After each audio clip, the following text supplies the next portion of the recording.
Good evening all. Lesson number 15 today.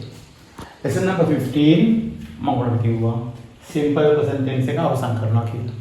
Simple present tense එකේ අවසාන භාගය තමයි අපි ඉල්ලලා තින්නේ. මේක අපි කරනවා interrogative pronouns එක මේ simple present tense එක ප්‍රශ්න ඇසීම කොහොමද ආරම්භ කරන්නේ කියලා. Where, what, how, why, which one, which one කොහේකද, at what time කීයටද, when කියලා කියන්න පුළුවන්. ගොඩාක් තියෙනවා. අපි මේ අරන් දින 4යි 5යි මේ lesson එක කරන්න නිසා. ඒ where කොහේද, what කුමක්ද මොකක්ද, how කොහොමද, why ඇයි කියලා අහනවා. at what time කීයටද මේ වගේ ප්‍රශ්න ටික. දැන් අපි මේවා කරලා ඉවරයි. ඔයගොල්ලෝ දන්නවා. දැන් අපි කරපු දේවල් තමයි මේ positive negative question negative question you go අපි verb එක ගත්තොත් go you එක second person වල තියෙන මේක you go negative නුඹ යන්නේ නැහැ you don't go නුඹ යනවද do you go නුඹ යන්නේ නැත්නම් don't you go මේක මේ විදිහට තමයි ඔයගොල්ලෝ ඉගෙන ගත්තා ඔයගොල්ලෝ දන්නවා ඕකට තමයි ඊට පස්සේ මේ he වුණොත් එහෙම අදිසියක් you වෙනකොට අපි he භාවිතා කරොත් instead of you can use he. Then how do you say this sentence again? If you use he third person singular, then you must add es end of the verb. He goes, that should be he goes, but we can't say he go. If somebody says he goes, that is completely wrong, as you know. He goes, then negative, he doesn't go. Positive question, does he go? ඔහු යනවද? Doesn't he go? ඔහු යන්නේ නැද්ද? මෙන්න third person singular આવුත් he, she, it, my father, my mother ඒ වගේ third person singular නම් යන ආකාරය ඔයගොල්ලෝ දන්නවා. third person singular ඒ විදිහට third person plural වලත් යන්නේ then they out they go. එතකොට එහෙමනම් වෙනස තියෙන්නේ third person singular පමණයි. first person second person ඒ වෙනස නැහැ. first person second person මේ විදිහට I, we, you they යන්නේ මේ විදිහට. එහෙමනම් දැන් ඔන්න අපි ප්‍රශ්න කරන්න හදනවා. දැන් ඔන්න ප්‍රශ්න අහනවා. දැන් මෙයා ව්‍යාකරණ ප්‍රශ්න හදන්නේ කොහොමද? ප්‍රශ්නේ මේ ව්‍යාකරණ ඉන්ටරෙක්ටිව් ප්‍රොනවුන් එක අපි දාන්නේ කොතෙන්ද? මෙන්න මේ පොසිටිව් ක්වෙස්චන් එකේ ඉදිරියට අපි භාවිතා කරනවා ව්‍යාකරණ එක. එතකොට තමයි ප්‍රශ්නේ නිර්මාණය වෙන්නේ. ඔයා කොහෙද යන්නේ? Where do you go? අපිට කවදාවත් මෙතෙන්ට ගන්න බෑ. Where you go? Where you do? අනිවාර්යෙන්ම positive question එකේ question දෙකකින් එකක් තමයි භාවිතා වෙන්නේ. දෙකම භාවිතා කරන අවස්ථාවලුත් තියෙනවා. දැන් where do you go? දැන් බලන්න ඔයා කොහෙද යන්නේ? එහෙනම් අපි අහුවොත් ඔහු කොහෙද යන්නේ? දැන් ඔයගොල්ලෝ අනිවාර්යෙන්ම මෙතන do වෙනකොට දැස් වෙනවා මෙතන he වෙනවා. එතකොට බලන්න වෙනස. මෙතන where does he go? Where does he go? ඔහු කොහෙද යන්නේ? අපි දාමු මේ he වෙනකොට නුඹගේ තාත්තා කොහෙද යන්නේ? නුඹගේ තාත්තා කොහෙද? Where does your father go? කියලා අපිට නිර්මාණය කරන්න පුළුවන්. අපි හිතමු තවත් වෙනස් එකක් ගමු මෙතනට. මේ වෙනකොට අපි ගමු this bus. දැන් ඕන බස් එකක් නවත්තලා තියෙනවා මෙතන. අපි බස් හෝල්ට් එකට ඇවිල්ලා ඒ බස් එක නවත්තලා තියෙන්න ඕන අනිවාර්යයෙන්ම යන්න බෑ.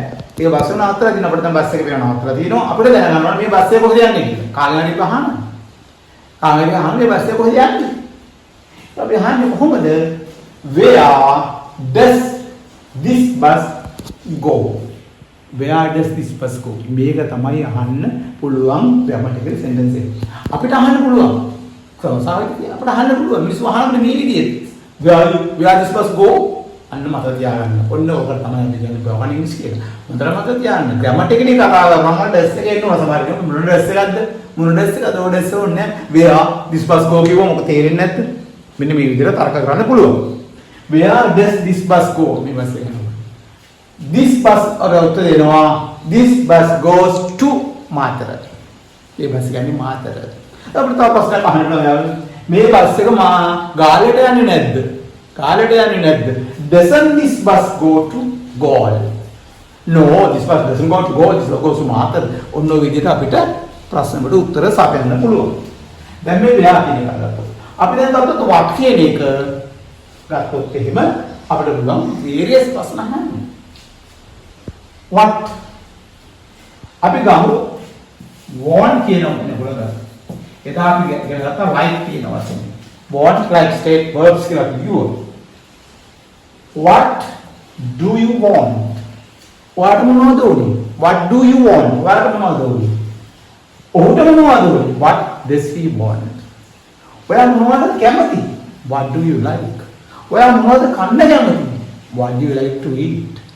මෙන්න මේ ආකාරයට what කියන එක දාලා අපිට ප්‍රශ්න නිර්මාණය කරන්න පුළුවන් දසදහස් ගන්න.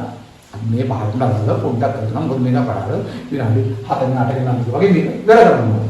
ඒ නිසා දැන් what එක ගත්තොත් ඔයා කාට ප්‍රශ්න අහන්න how එක ගන්නවා. how කොහොමද? ඔයා කොහොමද පන්තියට යන්නේ? How do you go to the class? How do you go to the class? ඔයා කොහොමද ඒක ඉංග්‍රීසියෙන් කියන්නේ?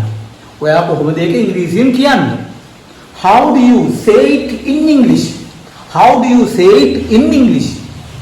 බලන්න කොච්චර ලස්සන ප්‍රශ්න කොච්චර හදන්න පුළුවන්ද කියලා. මේ ආකාරයට ඔහු කොහොමද පන්තියට එන්නේ? How does he come to the class? ඔහු කොහොමද මාව දන්නේ? How does he know me? අනන්ත අප්‍රමාණ ක්‍රියාපදයක් තියෙනවා නම් අර ගන්නවා ක්‍රියාපදේ. ඔයා කොහොමද ඒක කරන්නේ? How do you do it?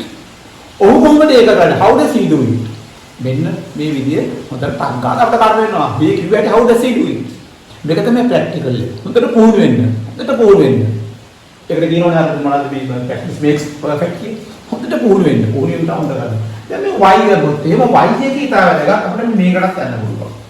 y එක මේ දෙකටම යනවා. Why do you come? Why do you learn English? අයව ඉංග්‍රීසි ඉගෙන ගන්න. Why do you learn English? අය ඔහු ඉංග්‍රීසි ගන්න. Why does he learn English? දැන් බලන්න why එක මේක ගන්න මේ do you? Why do you? Why do you go there? අයව යන්නේ. මෙන්න why එකෙන් පුළුවන් දෙකක් කරන්න negative question form එක දාන්න පුළුවන්. Why don't you go there? අයව යන්නේ නැත්තේ.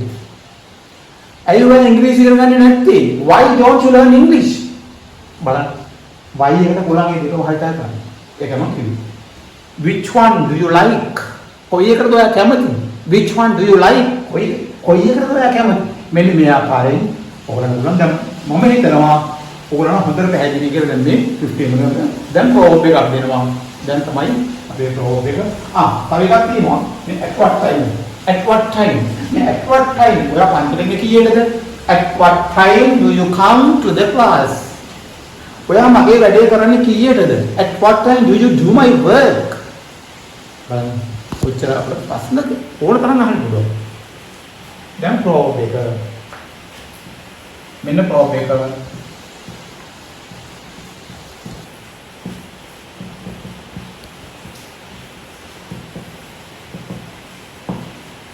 No smoke without fire. Without fire ගින්දර නැතුව. Without you ඔයා නැතුව. Without English නැතුව අපිට මුත් කරන්න. No smoke දුමක් නොනදී.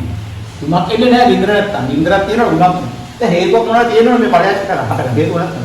No smoke without fire මේක තමයි ප්‍රෝබ් එක. ගින්නක් නැතුව දුමක් නොනදී. මේක තමයි සිංහල තේරුම. Right, that's all for today. Wish you all the best.